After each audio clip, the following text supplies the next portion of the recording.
নবম শ্রেণীর সকল ছাত্রছাত্রী বন্ধুরা, আশা করি সবাই খুব ভালো আছো। তোমাদের সবাইকে জানাই আমাদের চ্যানেলে আরও একবার স্বাগত। তোমাদের বাংলার একটি কবিতা কলিঙ্গ দেশের ঝড় বৃষ্টির কিছু অতি সংক্ষিপ্ত প্রশ্ন আজকের এই ভিডিওতে আলোচনা করা হলো। এই প্রশ্নগুলো কিন্তু তোমাদের পরীক্ষার জন্য খুব গুরুত্বপূর্ণ, তাই সম্পূর্ণ ভিডিওটা তোমরা মনোযোগ সহকারে দেখো।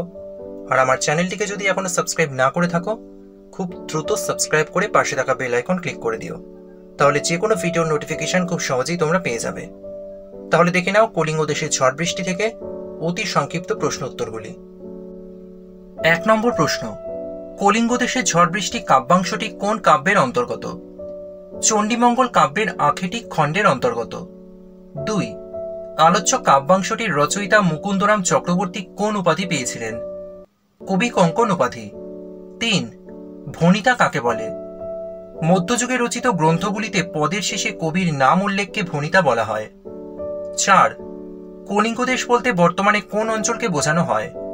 ওড়িশা ও তার দক্ষিণে দ্রাবিড় অঞ্চলকে। 5, দেখিতে না পায় কেহ অঙ্গ আপনার, কারা কেন নিজেদের অঙ্গ দেখতে পাচ্ছেন না? কলিঙ্গবাসী নিজেদের অঙ্গ দেখতে পাচ্ছেন না কারণ চারদিকের আকাশ মেঘে আচ্ছন্ন হওয়ায় সমগ্র কলিঙ্গ দেশ অন্ধকারে ঢাকা পড়ে গেছে।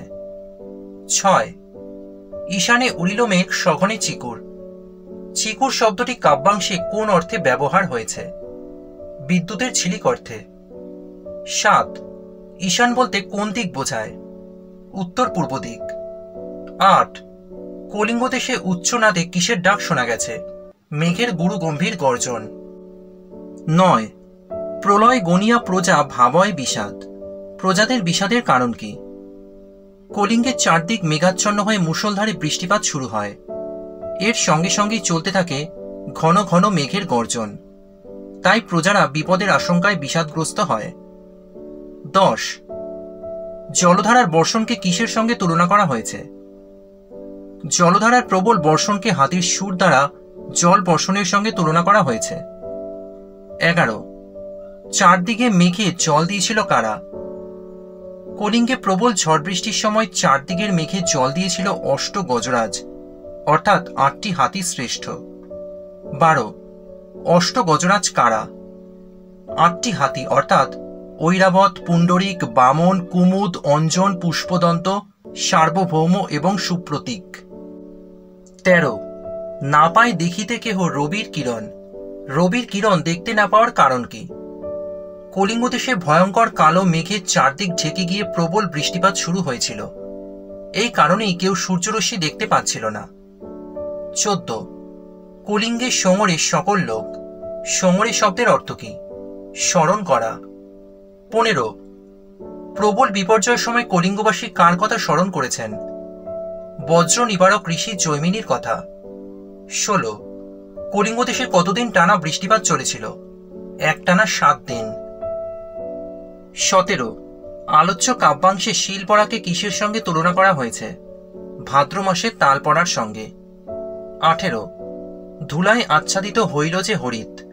লাইনটির অর্থ লেখো।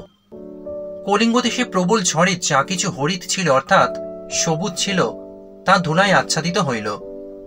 19, 7 দিনের বৃষ্টিতে কৃষিকাজ ও ঘরবাড়ির কি অবস্থা হয়? 7 দিনের বৃষ্টিতে শস্যক্ষেত জলে নিমজ্জিত হওয়ায় সব ফসল নষ্ট হয়ে যায় এবং প্রবল শিলাবৃষ্টিতে ঘরবাড়ি ধ্বংস হয়ে যায়। 20, গর্ত ছেড়ে কারা জলে ভেসে বেড়াচ্ছে? প্রবল বৃষ্টিতে কলিঙ্গ দেশ জলমগ্ন হওয়ায় গর্ত ছেড়ে সাপ জলে ভেসে বেড়াচ্ছে। 21, ধায় নদ নদীগণ।